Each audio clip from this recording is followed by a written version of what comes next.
Nanar s'est encore pris les pieds dans le tapis. Alors bien sûr, je parle de Bernard-Henri Lévy. Alors c'était sur LCI, à propos de la rencontre inopinée entre Donald Trump et Volodymyr Zelensky dans la basilique Saint-Pierre à Rome. Oui, vous savez, le jour où il a éjecté Macron et qu'après les macronistes, ils ont dit non, il y avait 3 chaises, c'est parce qu'il était prévu un interprète et il n'était pas venu. Donc ils ont dit ça en fait.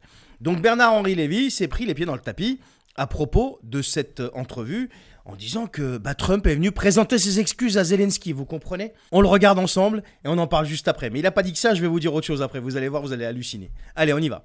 Qui était à la manœuvre selon vous? Je ne sais pas qui est à la manœuvre. Moi, la seule chose que je sais, la manière dont je déchiffre cette photo, parce qu'en revanche, une photo a un sens, c'est que c'est une réparation à Volodymyr Zelensky. Ce sont les excuses de Trump, oui, ce sont les excuses de Donald Trump à Volodymyr Zelensky. Le président Trump sait que cette séquence dans le bureau ovale a été une séquence terrible, qui lui a fait beaucoup de mal, qui lui a fait perdre des points vertigineusement dans les sondages, qui peut contribuer à lui coûter dans 1 an et demi les élections de midterm. Et cette photo-là, si les États-Unis, cette mise en scène, sont à son origine, c'est une manière, non pas de demander à Zelensky des excuses, comme il l'avait dit là, mais de lui présenter ses excuses. Là, en effet, il le traite dignement. C'est pour l'instant le seul enseignement, mais il est très important, que personnellement je tire de cette image. Nanar, les enseignements que tu tires, en fait, je crois que tout le monde s'en fout à part LCI. Déjà pour commencer. La deuxième chose, Trump présenterait ses excuses à Zelensky. Trump a été élu, donc en partie aussi, parce qu'il avait toujours un discours anti-guerre et qu'il voulait mettre un terme à la guerre en Ukraine. Donc un terme aux morts. Bon, venant d'un type qui a les mains tachées de sang quand même, je ne m'attendais pas à un autre discours.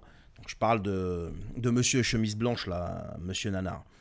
Ensuite, Trump irait s'humilier en plein dans la basilique Saint-Pierre pour présenter des excuses à Volodymyr Zelensky après avoir fait ce qu'il a fait à la Maison-Blanche dans son bureau. Mais vous êtes des fous les mecs. Je sais pas où est-ce que vous allez chercher ça. À moins que ce soit de la propagande. Venant encore une fois de la chaîne Inculte, ça ne me choquerait pas que ce soit quand même de la propagande. Et le pire, c'est que notre nanar national ne s'est pas arrêté là, puisque je lis sur le réseau X de LCI, qu'il a dit aussi, militairement, aujourd'hui, les Ukrainiens sont en capacité de tenir quasiment seuls. Il explique, ce mec, qu'aujourd'hui, l'armée ukrainienne, qui a subi ce qu'elle a subi et qui continue de subir toutes les semaines, malheureusement, eh bien, est en capacité de tenir seule. Mais alors, si elle est en capacité de tenir seule, pourquoi continuer alors à envoyer des armes, de l'argent, etc., etc. Non mais est-ce que Nanar, tu peux nous expliquer ta logique là? C'est un truc de fou ces gens-là les amis. Ils sont tellement dépassés par ce qui se passe qu'ils tentent le tout pour le tout. Mais c'est d'un ridicule. Chaque phrase qui sort de leur bouche, elle est plus ridicule que la précédente. Et au niveau de l'échelle du ridicule, on monte de jour en jour. Mais comment on peut encore laisser des types comme ça venir balancer autant de daubes sur les plateaux de grande écoute? Mais je sais pas. Après, on vient me parler de la liberté de la presse, qu'il faut croire le mainstream, il faut avaler tout ce que la presse mainstream nous dit. Mais n'importe quel cerveau normalement constitué s'aperçoit que tout ça, ce n'est que pure propagande.